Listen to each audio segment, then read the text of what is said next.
मानव शरीर में सूक्ष्म शरीर में स्थित विभिन्न चक्रों में अनाहत चक्र का चौथा स्थान है। इसे हृदय चक्र भी कहा जाता है।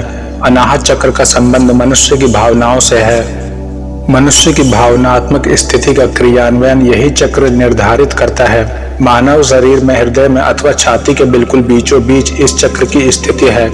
12 पंखुड़ियों वाले हरे रंग के इस चक्र का बीज मंत्र यम है।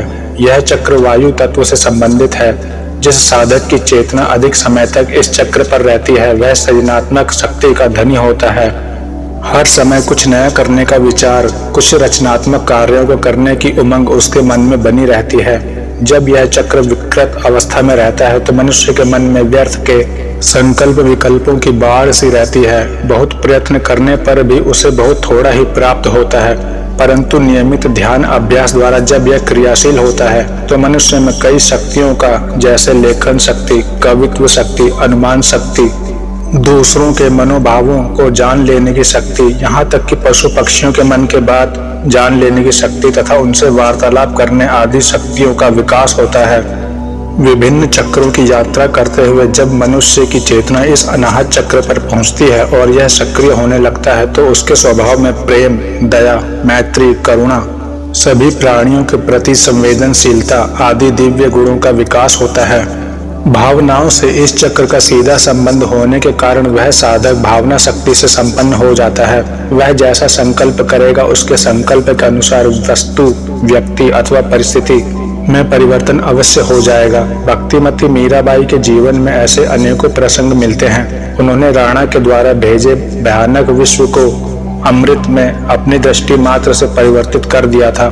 खूंखार सिंह भी उनके सामने दृष्टि पड़ते ही भीगी बिल्ली की तरह व्यवहार करते थे। भक्त नामदेव जी के जीवन में भी इसी चक्र की उपासना से अनेकों चमत्कार प्रकट हुए थे। उनकी दृढ़ भावना के कारण कुत्ते में से भगवान को प्रकट होना पड़ा था। जिस साधक का अनाहत चक्र सक्रिय होता है उसकी संकल्प शक्ति भी विकसित होती है। एकाग्रता में असीम वृद्धि होने के कारण वह सभी प्राणियों में समन्वय स्थापित कर सकता है।